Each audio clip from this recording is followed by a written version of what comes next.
All right, listen up, my life-saving legends. This is CPR Saved My Life, where we spill the tea on survival, CPR, and second chances. Let's get one thing straight. I'm a CPR instructor, a paramedic, and heart health advocate.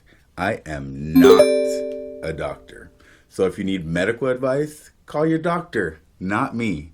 I'm just here to bring you the stories, the drama, and a whole lot of, oh dang, CPR really works. Now buckle up because today's story is a crazy one.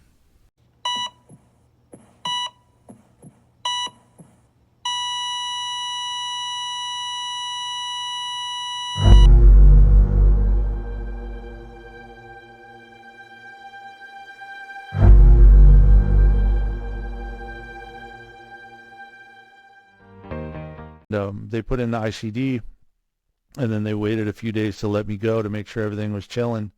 But then I was out of the hospital. And so this all happened on April 1st of 2011. I was back to work in 30 days.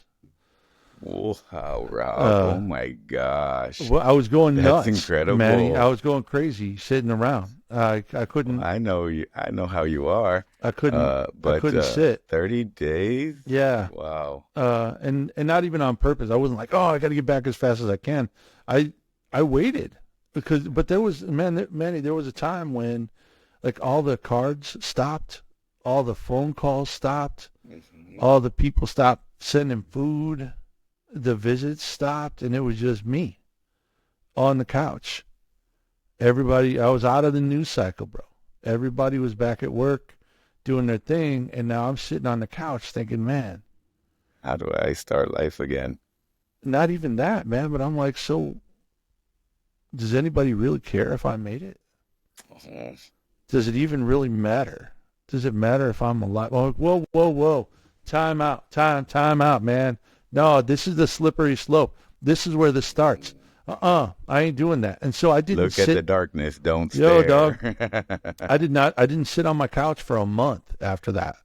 I literally sat on the floor to watch TV with my family, and my wife's like, what the hell are you doing? And I'm like, if I'm sitting on my couch, I am not moving forward.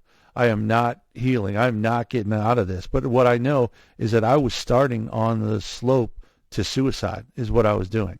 I was on my way. I was depressed as you can get. Like you said earlier, I came through that door. I was no longer the source of security and strength and power and safety. I was now a liability and unsureness and helplessness and weakness. And literally from 1 second to the next. Yeah, and and it wasn't like, hey babe, can you grab this for me? Can you open this for me? Now it's like, hey, did you take your meds? Hey, are you feeling okay? Are you all right? And it's like, what the hell? Don't stop asking me that stuff. But it's only because they love me, and it's out of love that's happening. And it's difficult for me it was difficult to process that, to go from this, in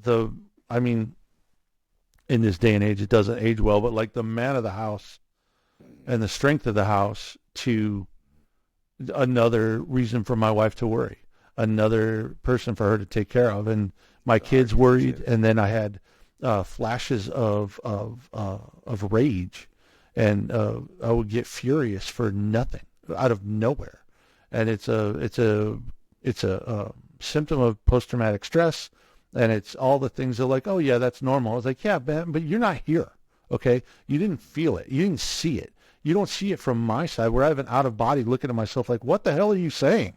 Stop, dude. Because nobody's going to get bigger or louder than me in my house, right? Nobody.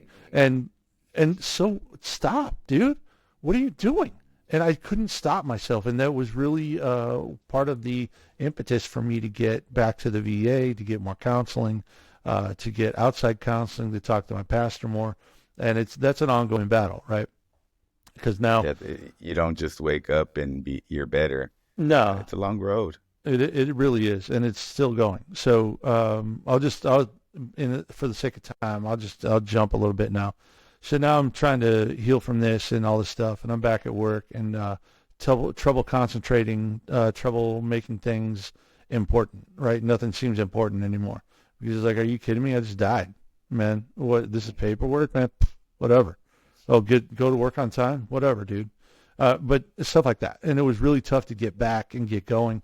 But then fast forward, I got back to work, and I was working, and then realized that I needed to be more involved in cardiac arrest and helping people survive what I've survived, and went to the emergency cardiac care update in San Diego. The ECCU conference right here in San Diego, just right over there, right down the street. In 2015, I was on the local planning committee, helping out Maureen O'Connor from San Diego Project Heartbeat.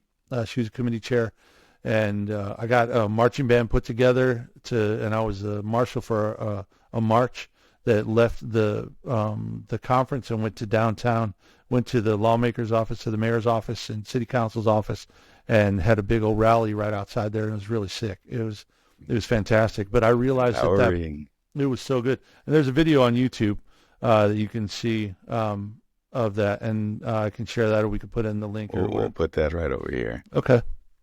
And it was, oh man, it's just amazing. It was just amazing how that came together. But I realized that this is the work that I cannot not do anymore.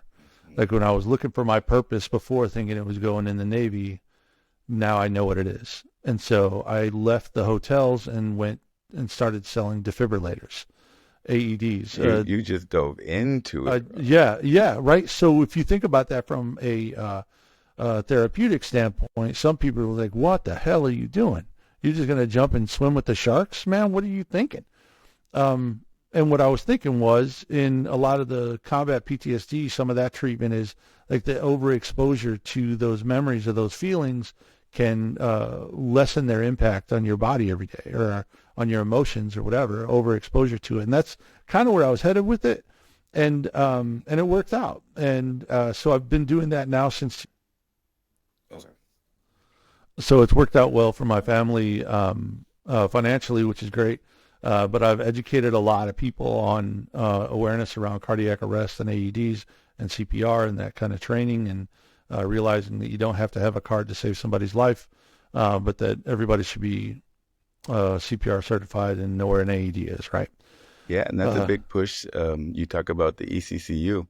Yeah. I came in 2010 was my first one, and that's when we released hands-only CPR. Mm-hmm. And it was because it was important for people to understand that, CPR, you always, before that, associate it with a certification, with going to a class and sitting there for however many hours and leaving with your card. But CPR is something that everybody needs to know.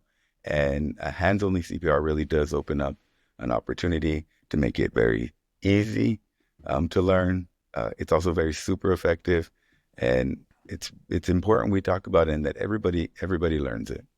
Yeah, absolutely. And so diving into that industry, I mean, granted, and then you had the balance between the qualitative and quantitative, right? Because I have goals and things that I have to do from the business side to sell devices or sell training or whatever, but then I have the qualitative side of me being an advocate and wanting to do everything I can to convince everybody that they all need AEDs, and those don't always jive up. And you got to be able to stop that business meeting and say, okay, you don't want them, fine, I'll come back, instead of sitting there for 3 hours like, you got to have them and I got to convince you. You must have it. Yeah, well, and that was tough. It's hard not to be so passionate about it. You know how passionate I am about all this stuff too, and it's sometimes you feel like you're screaming what you think is so important, and it's so important, but it's hard to get people to listen sometimes. So now I'm going through this, and I'm feeling fine physically now. So then we can fast forward to like 2018. That all started in 2011. 2018 comes, and it's October, and I'm laying on my bed, and I'm in Point Loma. Both of the windows are open. It's a nice fall day. The breeze is going through, and I'm feeling kind of drowsy. I'm typing an email to a sheriff on my phone saying, thank you so much for buying AEDs, whatever. And I've been doing pretty well with AED sales up until that point. And I'm feeling kind of drowsy, and I'm like, okay, it's because I'm laying down, and it's nice in here. The temperature's perfect, and I could nap, right? I mean, getting nice and cozy, and then I started to feel like I was falling asleep, but what I realize now is that I wasn't falling asleep. I was dying, and I was actually going into another cardiac arrest. And I got shocked by my internal device. Your defibrillator went off. Yeah. And then and so I called my primary care physician, Ken Anderson, and he's also a cardiac arrest survivor, which is why I picked him to be my primary care physician. And he's like, you should call an ambulance. I'm like, yeah, well, he goes, no, you should call an ambulance. So I was like, okay, roger that. So I called an ambulance, and, and nobody ever tells you how to call 911 on yourself. Like, that's not a thing. You learn. Yeah, you usually do call for somebody else. Yeah, I never thought about it, but yeah. Like, 911, what's your emergency? Me. Like, what? Me, I'm the problem. Oh, yeah. So, okay, let me cut to it. So my name is Rob Hoadley. I'm a cardiac arrest survivor. I live at this address, and I've just been shocked by my my internal defibrillator. I need paramedics now. And now I can Right just to the think of point. it. Yeah, so now just think about that.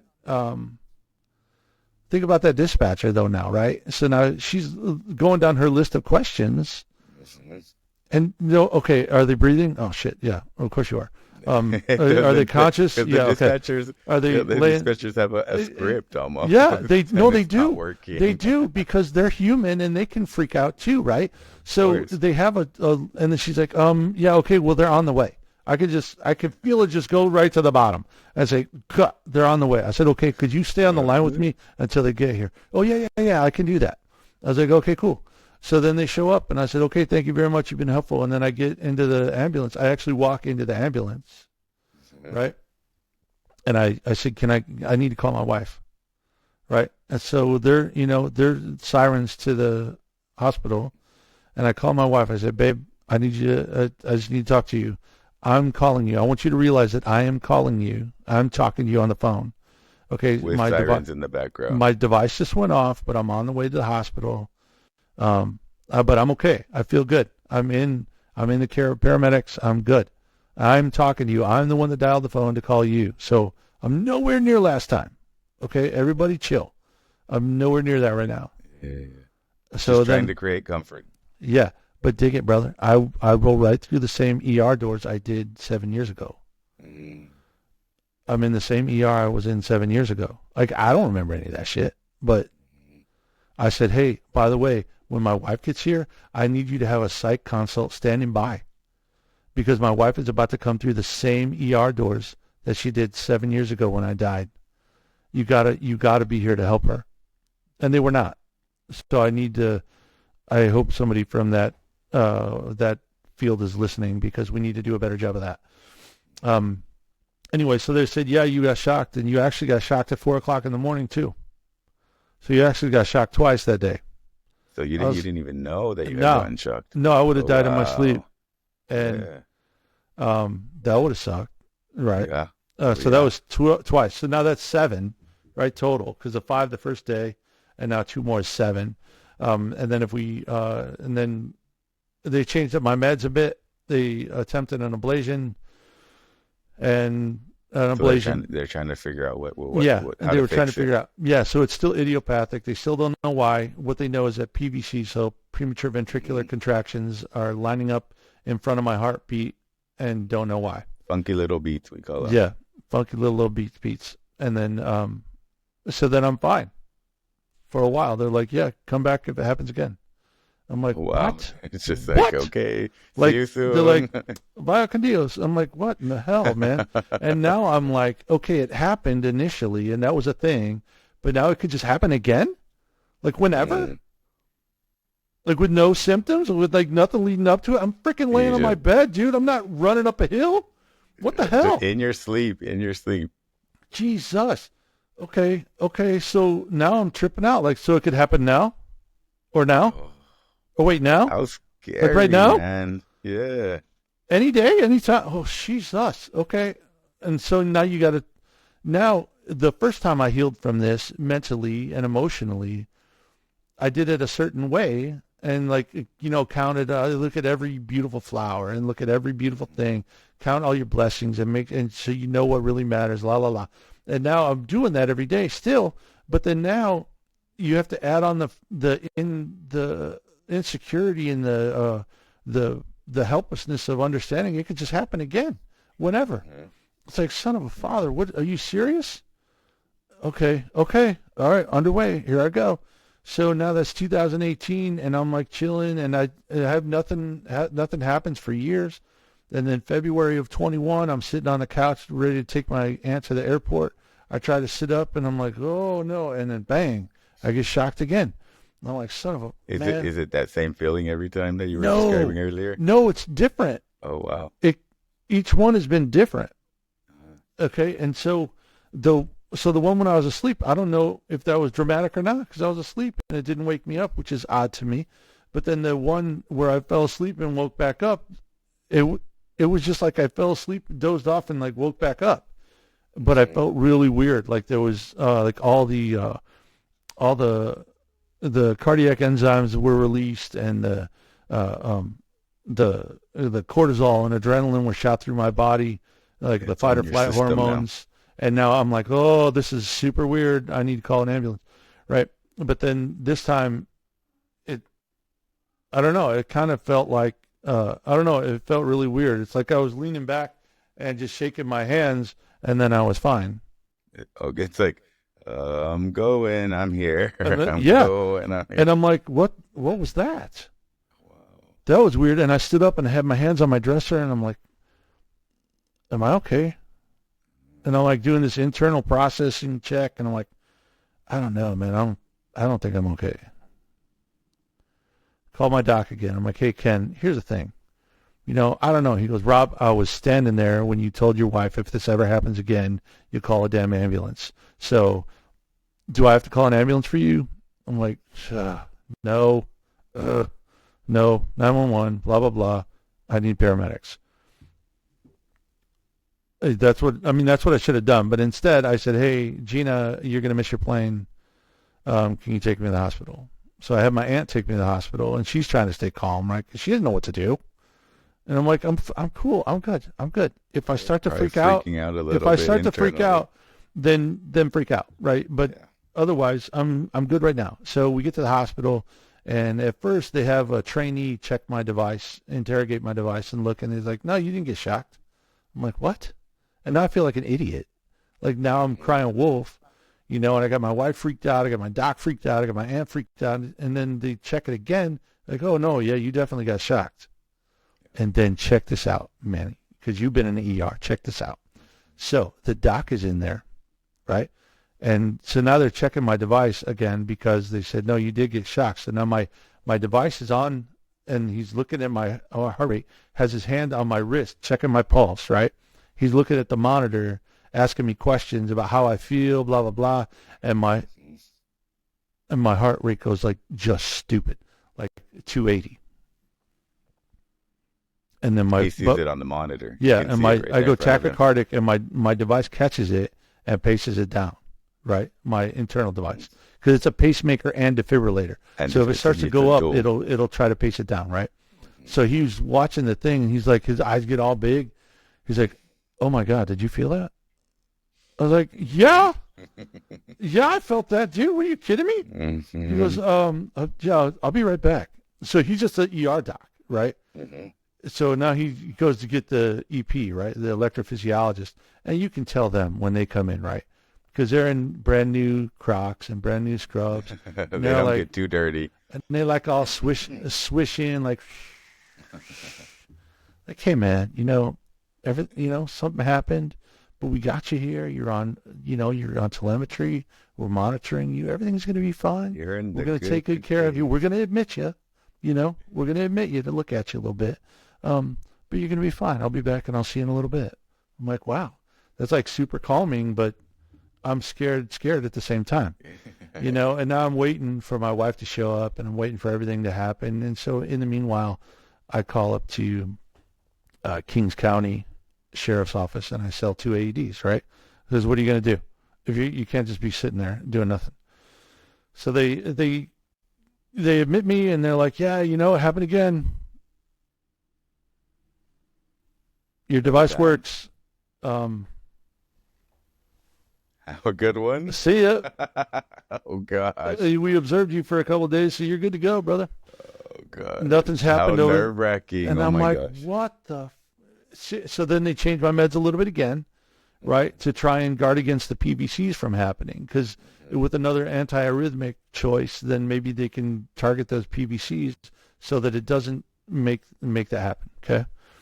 So I'm like, oh my god. And this is old, right? This is old now. I'm not happy because now the distance between the events is getting shorter, right? At first it was 41 years, right? That was awesome. But then, but then it's 7 years, and now it's 3 years, and I'm like, oh snap! Like when It's happening more and this more is and not more and this is more. not cool.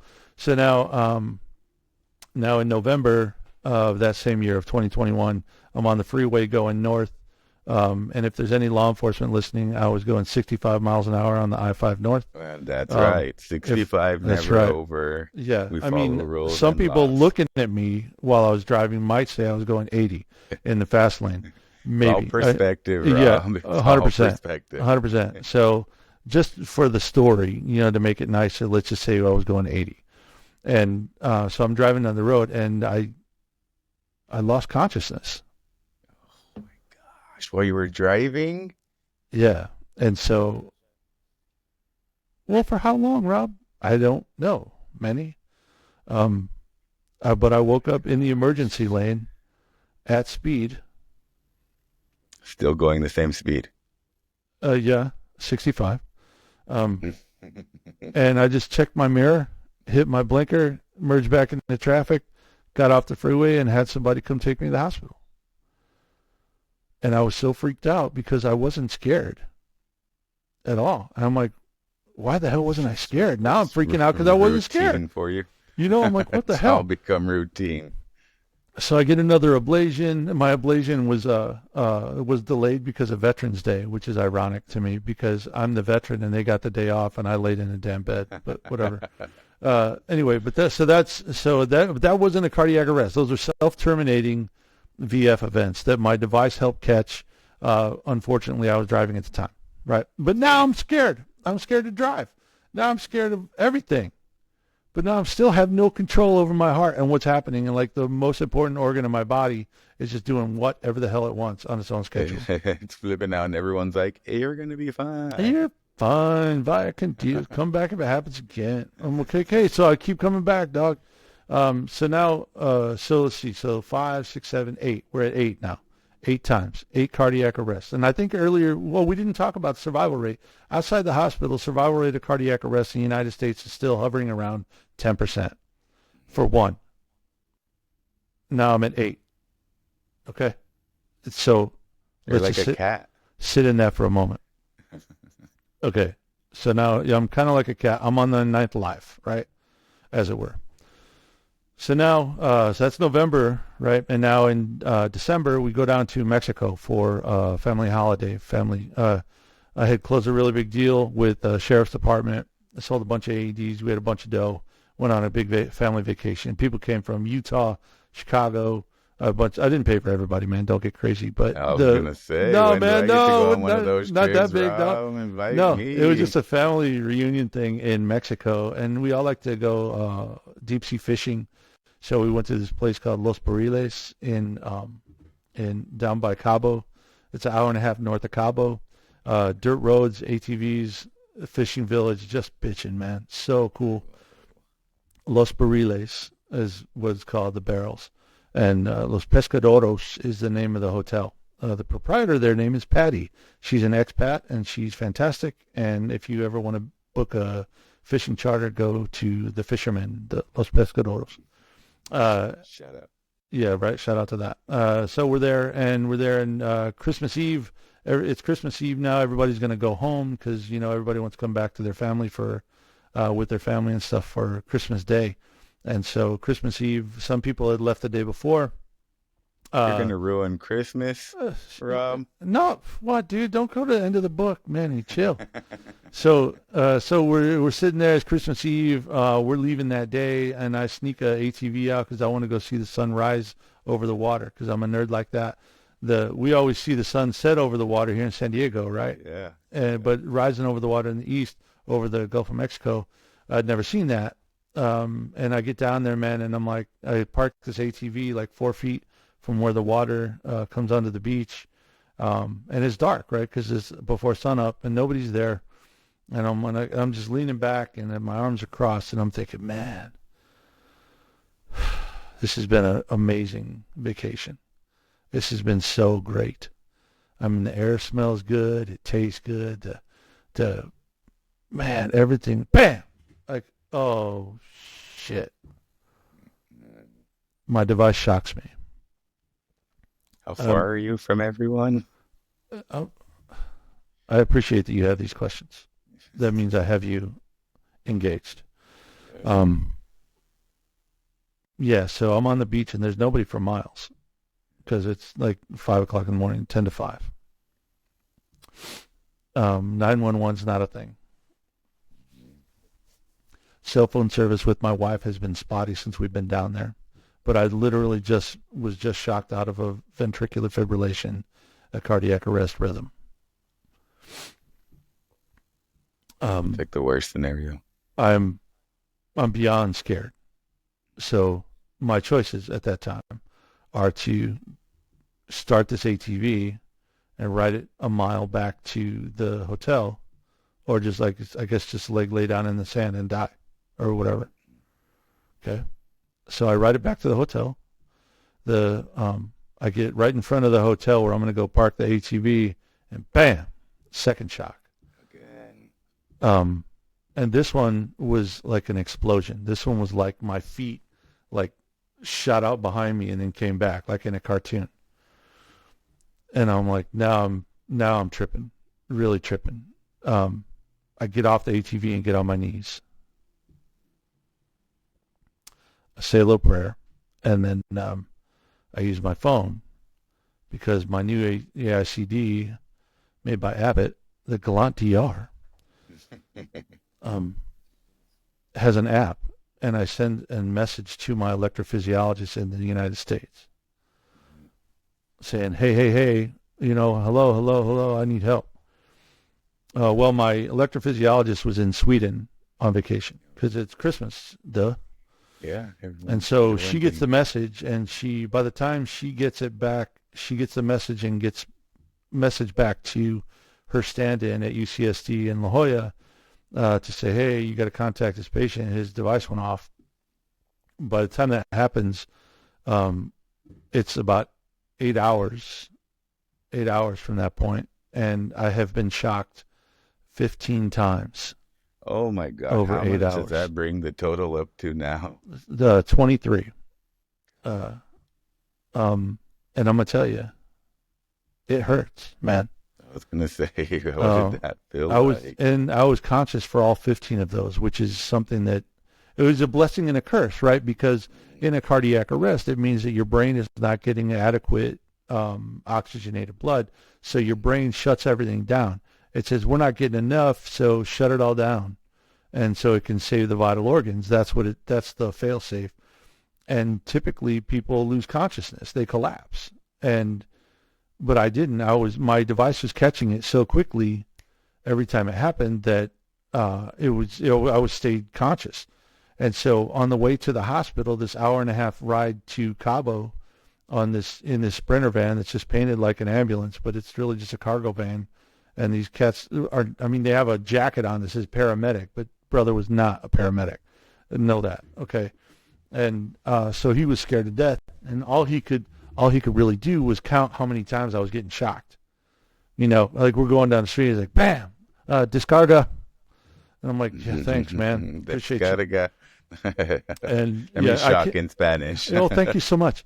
But I can't roll my R's, brother. So thanks for translating. What was awesome was, just being who I am, I'm like, hey, do you have an AED on this van? Or because I know they don't have a monitor, for God's sake. I know that. I'm like, do you have an AED? I was like, stop, babe. And I was yelling. My wife's in the front seat. I'm like, babe, I need my backpack. And she's like, so they stop it. They stop the van, or ambulance, and they bring my backpack to me because it has my G5 AED in it, right? And I'm like, look, if my device stops shocking me, use this.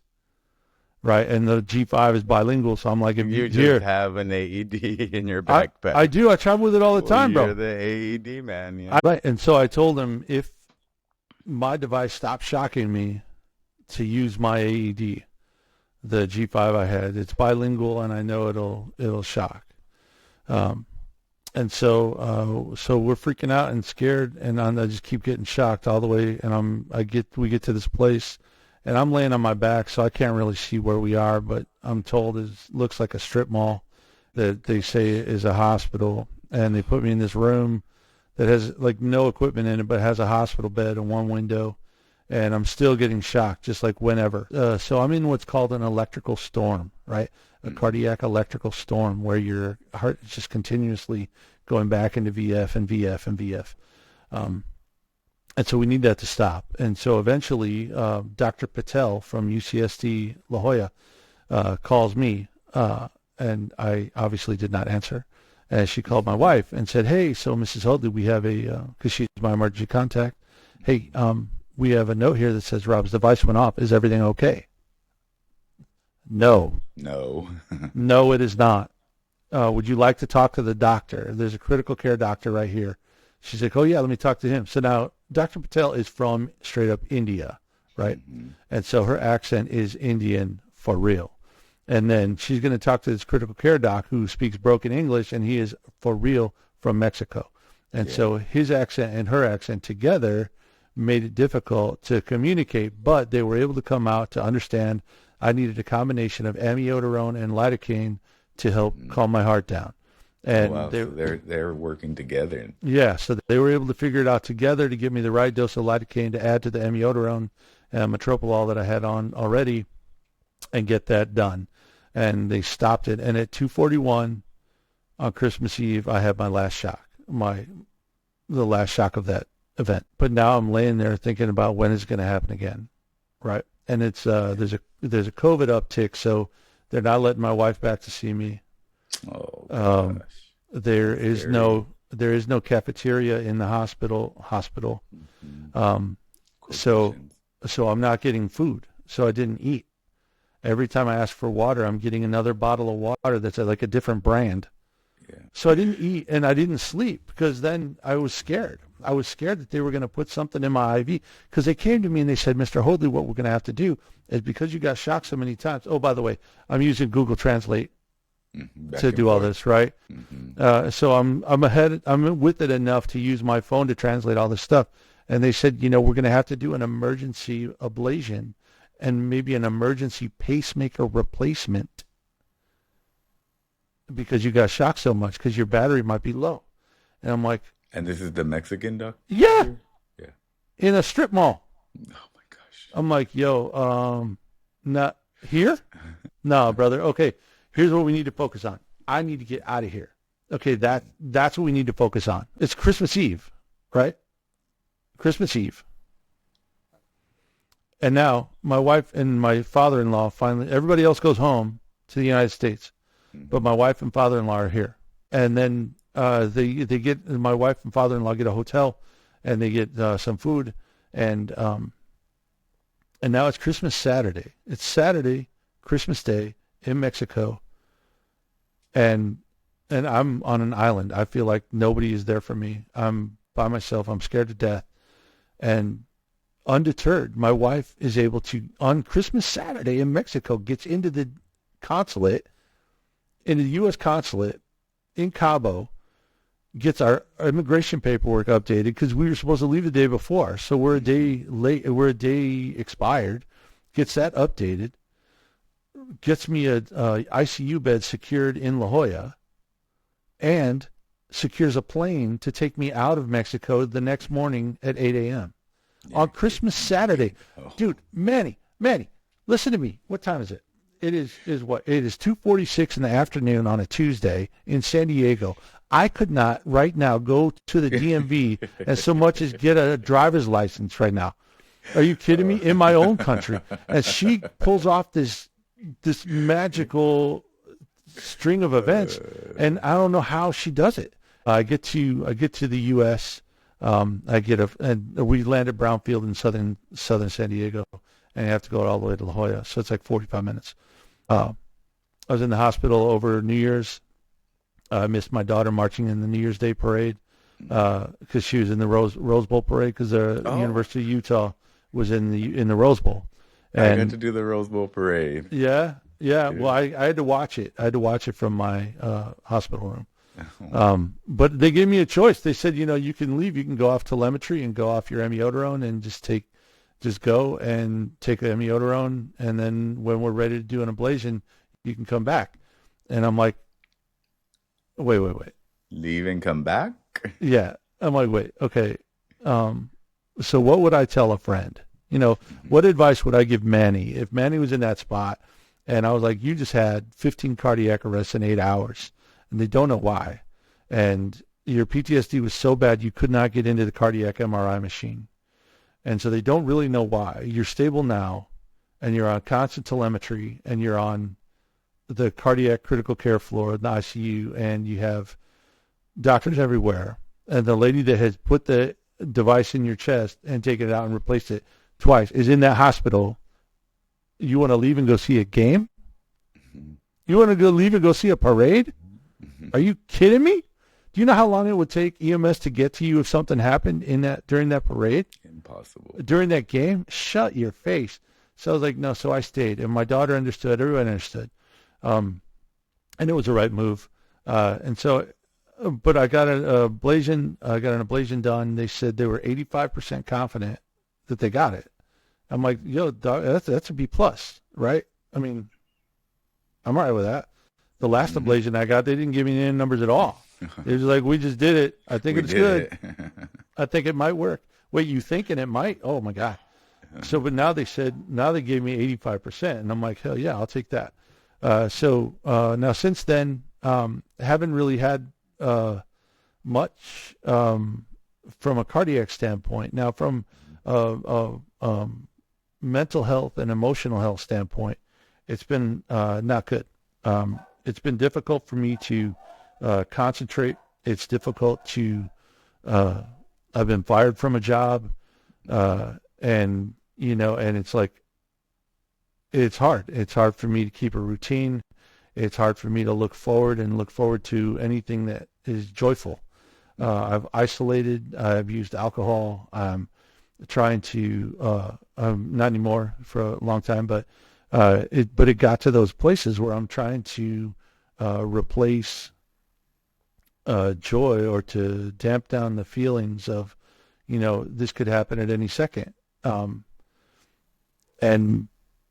it's a scary thing, and it's really lonely, and you don't want to keep telling your wife, hey, I just felt something. Did you kind of feel lucky up until this point? Or Yeah. And then I didn't feel lucky at all. And there are cardiac arrest survivors out there that are like, I wish I wouldn't even have got saved. Mm-hmm. I wish I would just not be in this space. I don't ever want to live like this. I don't want to live like this anymore. And that happens. And there's a high rate of suicide amongst people like that. There's a high rate of divorce because the spouse just can't sit around and wait for you to die again, which is a weird thing because it's like one thing you want them to say, hey, here's how I really feel. But on the other hand, you don't want them to say how they really feel, and they want them to stick it out. And thankfully, I have a saint for a wife that's in this for the long haul and never wavering. But now I have my post-traumatic stress and my emotional instability at times has me going to 2 different counselors. And I talk to my pastor every other week. And I'm on medication for emotional stability, and I do pretty well most days. And then there's some times when it gets really difficult. The night terrors come back, and now they've combined where I have a night terror from the Gulf War that also includes a cardiac arrest event. It's like and it's like, holy shit, yeah, putting it all together, yeah. and those are not good nights at all. Sure, and, I mean, you're dreaming, you're asleep, but you're not resting. No, and you feel it, but you feel it like it's real. And another piece of that is that I remember when I talked about being on my bed and kind of feeling like I'm dozing off, and it was actually I was going into a cardiac arrest. Uh, well, that dozing off and getting shocked back to life, that's how it feels to have a cardiac arrest and get shocked out of it. Mm-hmm. And I don't know if you've ever done that when you've been trying to go to sleep at night, where you doze off and then wake back up. But that moment when you go from like a 7, if that's how you operate during the day, down to a 5, and you're relaxing, and down to a 4, you're to 3, 2, and then you have to surrender and give up and go to sleep. Like you give up control and go to sleep. That threshold, that moment, that feeling feels a lot like having a cardiac arrest. And if I startle myself back awake in that time, my brain doesn't know the difference, and it releases cortisol and adrenaline because it thinks I just got shocked. Mm-hmm. And now I'm running the diagnostic again, like, oh snap, did I get shocked? No. Okay, no, I'm good. But the cardiac enzymes are out, the cortisol's out, the adrenaline's out. So how do you go back to sleep? You don't. How do you sleep now? Well, sometimes I can, sometimes I can't, and I'm up all night. But I like listen to this hypnotic music, and and I'll good take that you're so proactive about it too, because it can, like I mentioned earlier, it's you can see the darkness, you can look at it for a little bit, but you definitely don't want to stare in it. And it sounds like Manny. you have your moments, but you're doing good. My life is too great. My life is too great to just quit, man. Yeah. My wife is so amazing. My kids are over the top. They have both saved somebody's life in their lifetime already. They are both changing policy. They're both They've done CPR or helped no save somebody with drownings.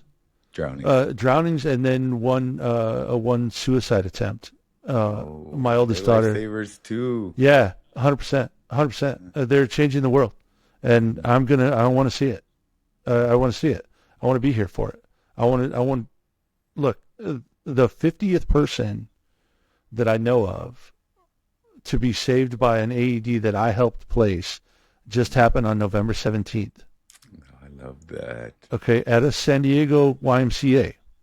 Okay. I realize that the work I'm doing matters. 50 people have been saved by devices that I've helped place that I know of.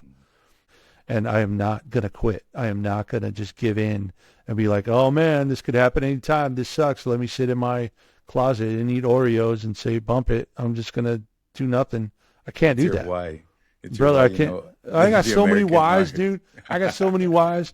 Forget, man. You can't. I can't. We used to say life is why, or you blink is why, and you had to come up Whatever, with dude. as to why. I have so many whys. It's It's ridiculous. Yeah. It's ridiculous, and I love it, and I love that I do.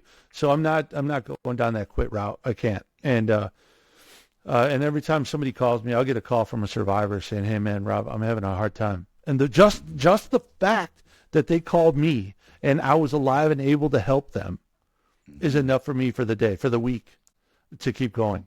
The fact that you thought of me first to do this, I'm here for it. And I can prove every one of my 23 cardiac arrests, by the way, if anybody wants to worry about that.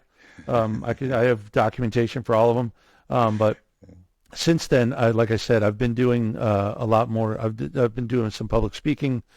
People have heard my passion and felt like it would transcend into just resilience in the face of trauma. Well, or post. That's what brought trauma. us together. It is. Yeah, where did we go? Yeah. Well, Rob, we've been in the AHA circle, especially very active here in San Diego, and because of advocacy efforts, because of the passion that we both have for this topic, and for better outcomes across the board in the United States. So it's really important for us to have that advocacy, and who better than someone like a 4-time survivor? 23.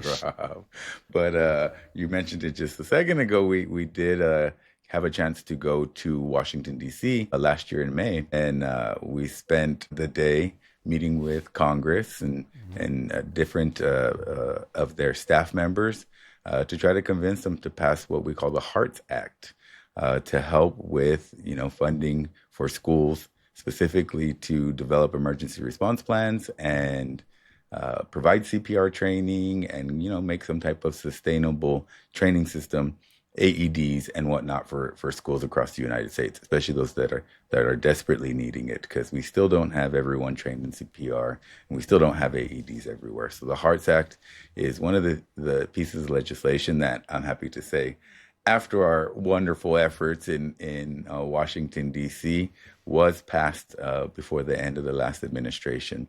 Boom. And so it is official, it's into law, and we're going to start to see those good changes happening. What was your experience like in Washington, D.C.? Oh man, it was wonderful meeting. That's where I first met you, and we had a chance to talk. And then, it sounds like you enjoyed hanging out with me a little bit, but the overall feeling of meeting all these different people that were like-minded and forward-focused and really wanting to make the 100th anniversary of the AHA jump off and be wildly successful was it was amazing. It was just like I felt when I was at ECCU in 2015, realizing that this is the work I cannot not do. I tried to get on the board here in San Diego, the board of directors for AHA. I tried to get a job at AHA, being their development director, but it didn't all fit and didn't all work out. But the point is, I was so inspired by that couple of days in Washington, D.C. that I was on fire. The advocacy juices were flowing like nuts. And what's really cool is that out of the people that I met at our time together at Hearts on the Hill, 2 different people actually bought AEDs from me. One for a home, and then one a person that's in charge of a railroad safety system, bought a bunch of them. And so it helped me personally and professionally. And we met some amazing people, including Nancy Brown, the CEO of the AHA, right? Yeah, that was so fun. She's such an amazing lady, and we see her everywhere, doing lots of really good things, including the work with Damar Hamlin, and it was so cool to meet her. Yeah, and I'm still in touch with a lot of the people that I met then, and I know that this next coming year I'm going to be more involved with AHA. And this last year after that, I just didn't have the bandwidth mentally and emotionally to do all the work I wanted to do. I'm starting to feel better.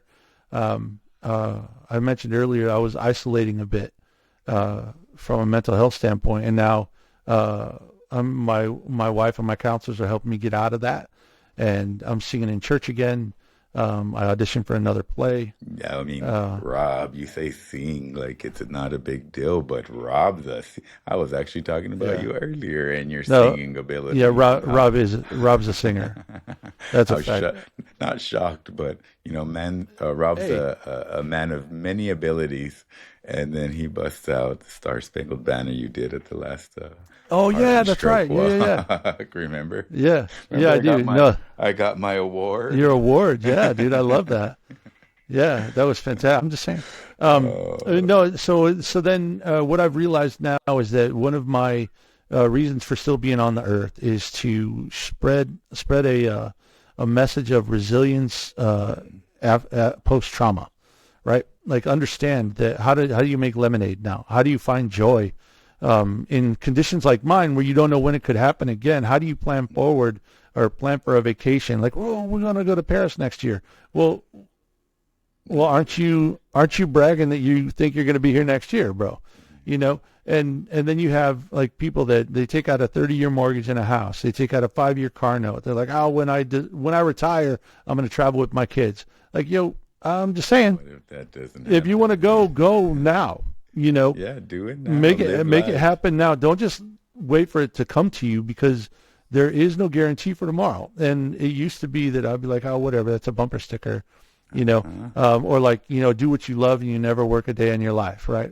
What kind of crap is that? but it's true. I'm from the Midwest, dude. That's all crap, but it's absolutely true. I started doing. It's every saying you see on those mirrors and stuff, like at Ross Yeah, and Marshalls. some of them are junk. Look, some of them are junk, but I'm just saying that one in particular hits home for me because I know that when I first started doing all the AED stuff and the educational stuff and the training stuff and training people on CPR and making sure people understood the awareness and efficacy of having AEDs everywhere, man, I was on fire. I was on fire, and it still gets me fired up right now. My face is as red as my jacket. I'm so fired up talking to you about this. But it still fires me up. It's just I have to balance that with my own mental health and my emotional well-being, and and institute my emotional relapse prevention plan because I have a deeper understanding of cognitive behavioral therapy. The advocacy focus for me has become more than just AEDs and more than just CPR, but it's also knowing that you can have your voice heard on Capitol Hill, right? You can go make that difference. You can make a difference in other people's lives, and just by inspiring them by something you've been through and now you've overcome or tried to overcome or at least kept trying, right? But then now being on this side of trauma so many times, and knowing that each time this has happened to me, I've had to recover a different way. Like there is no roadmap of like, oh, this is so. Like if you have a broken leg, dog, you get a cast, and you keep it straight for 6 to 8 weeks, and guess what? Your bone heals. Better. Your bone heals. Better. This ain't that. It's not that. This is not a bone. Situation. I have another survivor who's like, man, I just had another issue, and I'm so scared, and and how come I'm not better? I'm like, look. You got to give yourself time to heal. Yeah. You have to. You give yourself some grace. Step back. You don't owe everybody everything. You can do anything. Believe that. You can do anything. You just can't do everything all at once. So you need to just give yourself some grace and step back and think about your own self. And self-care is really important. That's good advice. I'm not perfect at it. Believe that. But I'm trying to do better. I'm out there. I'm coaching Little League now. I'm coaching a Little League baseball team, and I don't have a son on the team, but just wanted to do it, huh? Well, a friend asked if I would help and be an assistant coach. I'm like, heck yeah, dude, let's get it. Actually, my wife volunteered me, because if she sees this, she's gonna be like, oh, you didn't go out and do that. It was her coworker was like, oh, my husband needs an assistant coach, and she's like, well, Rob will do that, and that's what happened. And now I'm Coach Rob again, and it's so cool. And that actually brings me to the next part of kind of our last part of the conversation. Yeah, shut him up. Coach Rob, if you did have to share one message with people about CPR, AEDs, emergency response, if you had to get people to just understand one thing about your story, other people's stories, and why it is so important that we all know how to do CPR. Well, everybody has the opportunity to save somebody's life. Anybody can be a hero. Anybody can. You have the two tools right at the end of your arms, right here. Hands only CPR, center of the chest, hard and fast. The life you save could be somebody that you love, and and sharing this information with somebody else, they could save your life. I would say that understanding where you are in life and who you are in life is very important. And we all have a generational responsibility to take care of the people that came before us and the people that are coming after us. And if we all understand that generational responsibility, then we know that we need to take care. And one of the places we need to take care is the number one killer in the United States is cardiac arrest. And one of the things we can do about that is to everybody learn CPR. Understand that and it's not easy. Life's not easy. And so what we attain too easily, we esteem too lightly, and therefore make it of little value. All right, that's Eleanor Roosevelt. And then I always close all the talks that I give and the trainings I give with yesterday is history. Tomorrow is a mystery. Today is a gift. That's why it's called the present. It's a wonderful thing because it's true. You sometimes forget, and life happens. And I know for Mm, myself personally, I can go and go and go and go and go, but at a certain point, everyone has their breaking point. And like just like in your situation, life can change from one second to the next. What you thought your life yeah, is and would be, in an instant. That's why we call it sudden cardiac arrest, yeah, and can be changed. And the outcomes could be really, really bad. And 90% of people don't survive. It's fatal, when cardiac arrest happens outside the hospital. So for you to be here talking to us, sharing your story, making jokes, being a little league coach, and all of the things that you do, Rob, is really a testament to, wow, why it's important, and why, a quick action, can really make a difference. absolutely right. It was it was immediate CPR that saved my life, and that was by a guy that didn't have a card, that learned it when he was 11 years old in summer camp. And as you learn it one time, and you have that superpower for the rest of your life. Superpower, that's important to Yeah, say, yeah, because it really is a superpower. And I did a new segment earlier, and one of the things we really wanted to emphasize is people as young as 9 years old now, we're saying, can definitely learn how to do CPR. And we both know, Rob, we've heard stories, of kids here locally in San Diego that have been able to save the life, of their parent or a family member after learning the CPR in their schools just, that's right. a few weeks or months before. And it really does work. And it's something that everybody can learn. That's right. Well, Rob, it's always great to see you and talk to you. And I learn just when I don't think I could learn anything else about Rob.